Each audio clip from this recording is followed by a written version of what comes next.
तो पवन सिंह की इन तस्वीरों के बाद अब न्यूज काउंटर में बात स्वामी अविमुक्तेश्वरानंद के स्थान पर उठे विवाद की।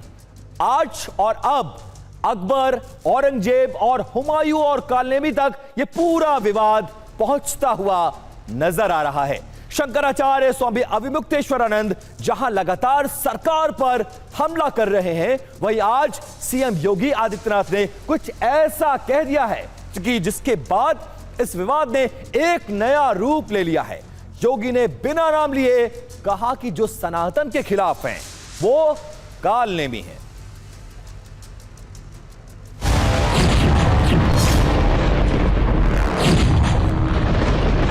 भारत का संविधान कहता है कि अफवाह फैलावे वो भ्रम फैलावे वो देशद्रोही होता है। कि ऐसे तमाम कालनेमी होंगे जो धर्म की आड़ में सनातन धर्म को कमजोर करने की साजिश रच रहे होंगे।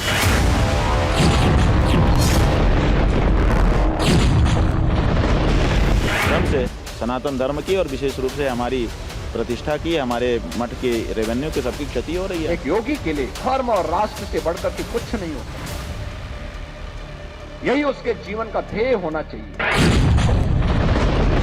यही योगी जिसको आप लोग साधु संत कहते हो, हम तो हुमायूं का बेटा अकबर कहते हैं, हम तो औरंगजेब कहते हैं, ये नहीं है हिंदू कहने के लायक। अगर कोई राष्ट्रीय स्वाभिमान को चुनौती देता है तो हमें खुल करके उसके सामने आकर के खड़ा हो जाना चाहिए। तो सवाल यह है कि आखिरकार वो कालनेमी कौन है जिसका जिक्र उत्तर प्रदेश के मुख्यमंत्री योगी आदित्यनाथ ने किया है। यह जानकारी आपको जरूर होनी चाहिए। कुछ डिटेल्स आपको दिखाते हैं योगी आदित्यनाथ की और स्वामी अविमुक्तेश्वरानंद की वो तस्वीर देखिए। और सवाल यह है कि कौन था वो कालनेमी जिसका जिक्र उत्तर प्रदेश के मुख्यमंत्री योगी आदित्यनाथ कर रहे हैं। तो देखिए, वाल्मीकि रामायण में वर्णित एक राक्षस जो कि छल और कपट का प्रतीक था, और इसके अलावा कुछ और डिटेल्स हैं इसके बारे में। देखिए क्या डिटेल्स है।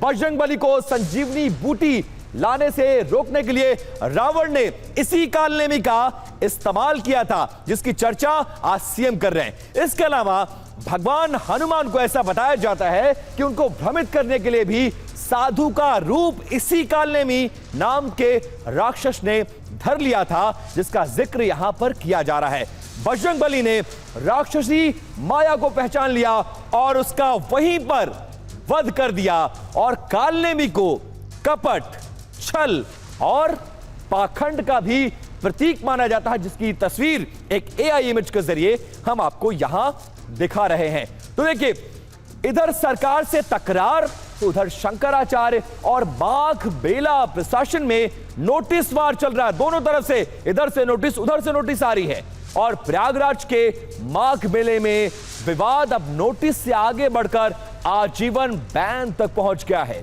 प्रशासन ने अपने ताजा नोटिस में स्वामी अविमुक्तेश्वरानंद के मेले में प्रवेश पर आजीवन प्रतिबंध लगाने की चेतावनी और धमकी दी है। यह बात प्रशासन ने अपने दूसरे नोटिस में की है, जो कि 18 जनवरी को जारी किया गया था, और आज ये नोटिस सामने आया है। अविमुक्तेश्वरानंद पर कई और गंभीर लगाते हुए 24 घंटे में शासन प्रशासन सरकार ने उनसे जवाब मांगा है। यानी अब तक कुल 4 नोटिस जारी हो चुके हैं। पहले प्रशासन का नोटिस, जवाब में शंकराचार्य का नोटिस, फिर तीसरा नोटिस प्रशासन की तरफ से, और उसके जवाब में अविमुक्तेश्वरानंद का चौथा नोटिस, जिसकी तस्वीरें इस वक्त आप टेलीविजन स्क्रीन पर देख रहे हैं।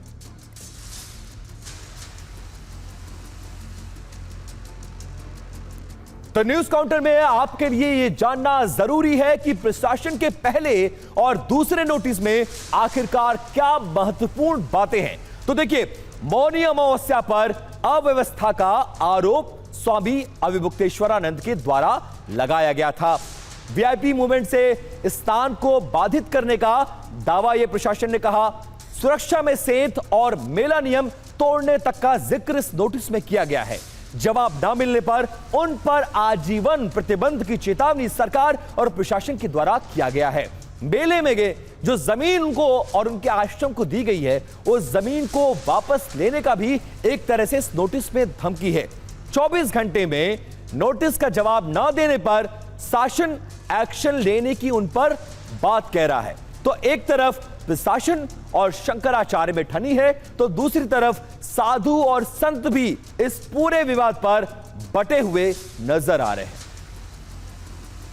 ये हिंदुओं को बांटना चाहते हैं, हम हिंदुओं को बंटने नहीं देंगे। मैं मानता हूँ संतों के साथ जितने भी संत हमारे साथ थे, बुट्टक हमारे साथ थे, उनके साथ अत्याचार हुआ। वो अत्याचार योगी ने नहीं किया, वो अत्याचार प्रधानमंत्री जी ने नहीं किया। क्या हमने जांच की मांग की? किसने मांग की? हमने जांच की मांग नहीं की। हमने मांग की कि हमारे ईगो को फुलफिल किया जाए, हमें बिल्कुल मान सम्मान से हमें कहाँ गंगा स्नान के लिए ले जाया जाए। ठीक ये अपने ईगो को फुलफिल करने वाली बात है। सरकारें शंकराचार्य बनाने का काम नहीं करती, न शंकराचार्य किसी को महंत पर सरकार महंत बनाती, न महामंडलेश्वर बनाती। ये परंपरागत चलते बनते हैं, ये परंपराएं हैं और सरकारों को इसमें इंटरफेरेंस नहीं करना चाहिए। किसी भी संत के साथ मारपीट करना ये दुर्भाग्यपूर्ण है। प्रशासन ने जो उनके साथ दुर्व्यवहार किया है उसके लिए सरकार को एक जांच समिति बनानी चाहिए और दोषी अधिकारियों को सजा उसमें होनी चाहिए। तो ये पूरा विवाद क्यों बढ़ गया? क्योंकि आज यूपी के मुख्यमंत्री ने स्वामी अविमुक्तेश्वरानंद को कालनेमी कह दिया है और इस पूरे घटनाक्रम में अब सियासत भी तेज हो गई है। अखिलेश यादव ने इस मुद्दे पर बीजेपी को घेरा है। क्या कुछ कहा है वो आप सुनिए। एक अधिकारी अगर पूछेगा शंकराचार्य जी के बारे में आपका सर्टिफिकेट परिचय क्या है, तो इससे बड़ा सनातन धर्म का, इससे बड़ा हमारे साधु संतों का, इससे बड़ा हमारी संस्कृति का, इससे बड़ा हमारे माघ मेला का, इससे बड़ा हमारे हिंदुस्तान का कोई अपमान नहीं हो सकता। अगर आप भारतीय जनता पार्टी के हिसाब से काम नहीं करोगे तो आपको भी नोटिस मिलेगा, आपके पास ईडी आएगी, आपके पास सीबीआई आएगी। तो अखिलेश यादव एक तरफ अपने बयानों के जरिए बीजेपी को घेरने की कोशिश कर रहे हैं, तो वहीं कांग्रेस नेता भी अब विरोध पर उतर आए हैं।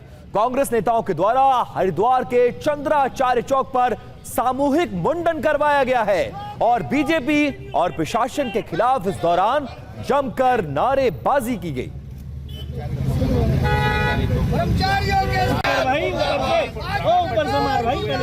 मुर्दाबाद